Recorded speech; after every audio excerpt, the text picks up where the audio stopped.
Woman claims affair with my late father and demands part of his inheritance, but when I investigated, I exposed a dangerous scam that almost ruined us. I, 30F, recently lost my father to a sudden heart attack. It was devastating for both me and my mother, Samantha, 55F. My dad was a successful businessman with a great reputation in our community. We were incredibly close, and I always looked up to him as my role model. The funeral was tough, but we got through it with the support of family and friends. Almost 2 weeks after we laid him to rest, my mom and I were trying to adjust to our new reality when a woman named Audrey, 57F, approached us. Audrey asked to speak with us privately, and we agreed, not knowing what to expect. What she told us next turned our world upside down.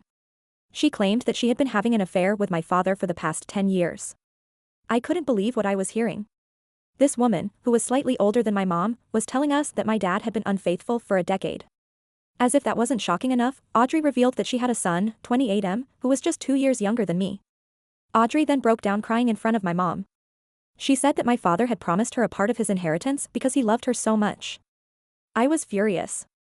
How dare this woman come to us with these claims when we were still grieving? My mom, on the other hand, seemed more shocked than angry. She's always been a bit gullible and tends to believe people easily.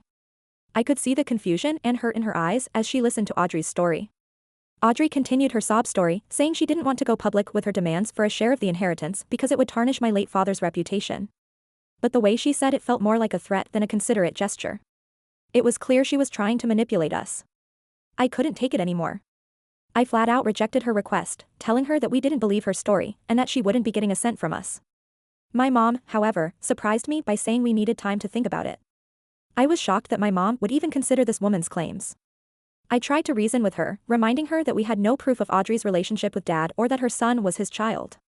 But my mom seemed torn, probably because she's too kind-hearted and hates confrontation. Since that day, there's been tension between me and my mom. I refuse to entertain Audrey's demands, while my mom thinks we should at least look into her claims to avoid any potential scandal. I think my mom is being naive and that giving in to Audrey would be a huge mistake. I've been doing some digging on my own, trying to find any evidence of this. So far, I haven't found anything concrete. My dad's finances seem straightforward, with no suspicious transactions or hidden accounts that might suggest he was supporting another family. Despite the lack of evidence, my mom is still considering meeting with Audrey again to discuss her claims. I'm worried that Audrey might take advantage of my mom's vulnerable state and manipulate her into giving away part of the inheritance. I've tried to convince my mom to consult with a lawyer before making any decisions, but she's hesitant. She keeps saying she doesn't want to drag this through the courts and potentially ruin Dad's reputation posthumously. I feel like I'm fighting a battle on two fronts, trying to protect our family's legacy and financial security from this woman's claims, while also trying to shield my mom from being taken advantage of in her grief. The whole situation has put a strain on my relationship with my mom. We used to be very close, but now we're constantly arguing about how to handle Audrey's claims.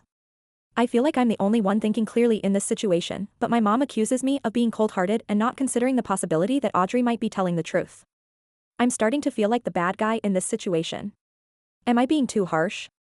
Should I be more open to the possibility that Audrey is telling the truth? I just can't shake the feeling that she's trying to con us when we're at our most vulnerable. I'm worried about the potential legal implications if we do give Audrey any money. Could that be seen as an admission that her claims are true? Could it open us up to further demands or legal action in the future? The stress of this situation is taking a toll on my mental health. I'm still grieving my father, trying to support my mom, and now I have to deal with this woman threatening to destroy my dad's reputation if we don't pay her off. I've considered reaching out to Audrey's son directly to see if he knows anything about this supposed relationship between his mother and my father. But I'm afraid that might legitimize Audrey's claims or give her more ammunition against us. Part of me wants to call Audrey's bluff and tell her to go public with her story if she wants to. I'm confident that if she's lying, she won't actually do it. But I'm also scared of the potential fallout if she does go through with it, even if it's not true. So, Reddit, am I bad guy for refusing to give my late father's alleged mistress a share of his inheritance? Should I be more open to investigating her claims? Or am I right to stand firm and protect my family from what I believe is a con artist trying to exploit our loss? Update. After my last post, I decided to dig deeper into Audrey's background. I felt I needed to know more about this woman who claimed to be my father's mistress and was now demanding a share of his inheritance. I started by doing some basic research. It wasn't easy. But I managed to find some information about Audrey's past. The most significant thing I discovered was that her husband had died about 15 years ago. This was interesting because it lined up with the timeline of her alleged affair with my dad. I also got to know about some information that suggested Audrey had been struggling financially since her husband's death. There were reports of her facing foreclosure on her home and having trouble paying her bills. This financial trouble seemed to have lasted until around the time she claimed to have met my father. This information made me feel conflicted. On one hand, it could support her story. Maybe she really did turn to my father for help during a difficult time. On the other hand, it also made me wonder if she was just looking for a wealthy man to solve her problems. I decided to take a risk and reach out to Audrey's son. I was nervous about this, worried that it might somehow legitimize Audrey's claims. But I felt I needed to hear his side of the story. To my surprise, Audrey's son agreed to meet with me. We met at a local coffee shop, and I was struck by how much he looked like Audrey. He seemed uncomfortable at first, but as we started talking, he opened up. He told me that he knew about his mother's father. According to him, it had started when he was in his late teens. He said he was okay with it because he saw how happy it made his mother after years of struggling on her own. When I asked him about the inheritance issue, he became more defensive. He said he agreed with his mother that she deserved a share of my father's estate. He argued that my father had promised to take care of them and that it wasn't fair for us to go back on that promise now. I left the meeting feeling even more confused. The son's story seemed to corroborate Audrey's claims. But something still felt off to me. I couldn't shake the feeling that there was more to this story. I decided to take my investigation a step further. I started following Audrey discreetly, trying to learn more about her daily routine. For several days, I observed her comings and goings.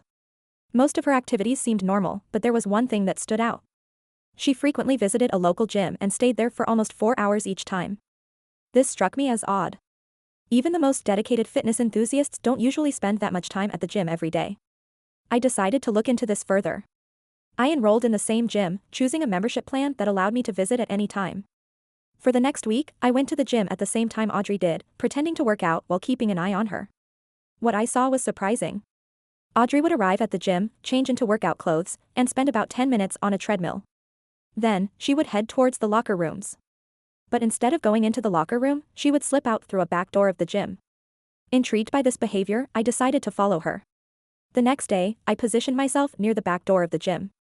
When Audrey came out, I followed her at a distance. She walked a few blocks away from the gym and then got into a car with a middle-aged man I didn't recognize. I watched as they drove away together. About 3 hours later, Audrey returned to the same spot. The man dropped her off, and she walked back to the gym. She went back inside through the back door, and about 15 minutes later, she left through the front door as if she had just finished a long workout. I repeated this surveillance for several days, and the pattern was always the same. Audrey would pretend to spend hours at the gym, but in reality, she was meeting this man.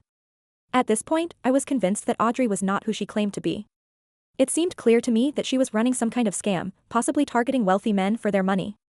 I decided it was time to confront my mom with what I had learned. I sat her down and explained everything, the research into Audrey's past, the conversation with her son, and my observations at the gym. My mom was shocked. She had been torn about whether to believe Audrey, but now she could see the evidence that Audrey was likely lying. She agreed that we needed to confront Audrey and her son with this information. Before confronting them, I wanted to make sure we had solid proof. I spent the next few days gathering all the evidence I could. I compiled financial records showing Audrey's past money troubles, screenshots of my conversations with her son, and even some discrete photos and videos of Audrey's gym routine and her meetings with the unknown man. Once I felt we had enough evidence, my mom and I invited Audrey and her son to our house. When they arrived, we sat them down in the living room. I could see Audrey was expecting another discussion about the inheritance. She had no idea what was coming.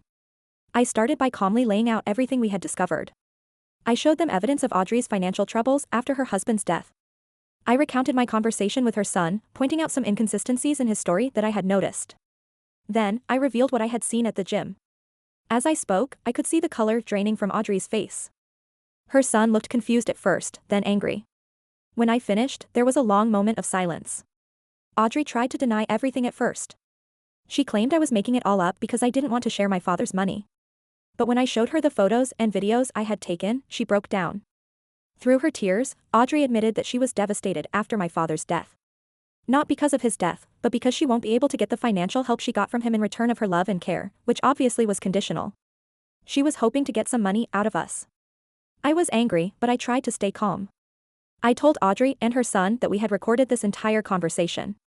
I said that if they agreed to leave us alone and never contact us again, we wouldn't take this information to the police. Audrey and her son quickly agreed. They promised to leave and never bother us again. As they were about to leave, Audrey turned to us and apologized. She said she was desperate for money and thought we would be an easy target. I didn't say anything in response. I just showed them out. After they left, my mom and I sat in silence. For a while. We were both processing what had just happened. My mom thanked me for investigating and uncovering the truth. She admitted that she had been close to believing Audrey's story and potentially giving her money. I thought that would be the end of it. We had confronted Audrey, exposed her lies, and she had agreed to leave us alone. But the more I thought about it, the angrier I became. Audrey had put us through so much stress and pain during our time of grief. She had lied to her own son, making him believe he had a relationship with my father. And who knew how many other families she had targeted with this scam? The next day, I made a decision. I gathered all the evidence we had, the recordings, the photos, the financial records, and I took it to the police. I filed a report explaining everything that had happened. When I told my mom what I had done, she wasn't happy. She was worried about how this might affect my father's reputation. I understood her concerns, but I felt I had made the right choice. I explained to her that by going to the police, we might be able to prevent Audrey from scamming other grieving families in the future. My mom was still unsure, but she didn't try to stop me. She said she trusted my judgment, even if she was worried about the potential consequences. Over the next few weeks, things moved quickly. The police investigated our claims and found evidence that Audrey had run similar scams on other families in nearby towns. They arrested her and charged her with multiple counts of fraud. Audrey's son wasn't charged with anything. The police believed that he was also a victim of his mother's lies. I felt sorry for him in a way. He had believed for years that he had a relationship with my father, only to find out it was all a lie. As for the man I had seen Audrey meeting at the gym, it turned out he was another wealthy widower she was targeting. When the police informed him of Audrey's arrest, he was shocked. He had believed he was in an exclusive relationship with her and had no idea about her scams. The case did get some local media attention, which was hard for us. Most people were sympathetic to us as victims of a scam, rather than judging my father. In the end, I felt relieved that the truth had come out. It was painful to go through, but I knew we had done the right thing by exposing Audrey's scam and potentially protecting other families from going through what we did. My mom eventually came around to see things my way. She said she was proud of me for standing up for our family and for doing what I thought was right, even when it was difficult. This whole experience taught me a lot. It showed me how vulnerable people can be when they're grieving, and how some people are willing to take advantage of that vulnerability. It also taught me the importance of trusting my instincts and not being afraid to dig deeper when something doesn't feel right. I'm glad I didn't give in to Audrey's demands, even when my mom was considering it. I'm glad I took the time to investigate and uncover the truth. And even though it was hard, I'm glad I went to the police with what I knew. Looking back, I can see how easy it might have been to just give Audrey some money to make her go away, but that would have only encouraged her to keep scamming other families. By standing up to her and exposing her lies, we not only protected ourselves, but potentially saved others from going through the same ordeal. As for my relationship with my mom, we went through this difficult situation together, and even though we didn't always agree on how to handle it, we supported each other. If there's one thing I want people to take away from my experience, it's this. Don't be afraid to question things that don't seem right, even if it's uncomfortable. And don't let fear or the desire to avoid conflict stop you from standing up for what's right. It might be difficult in the moment, but in the long run, it's always worth it.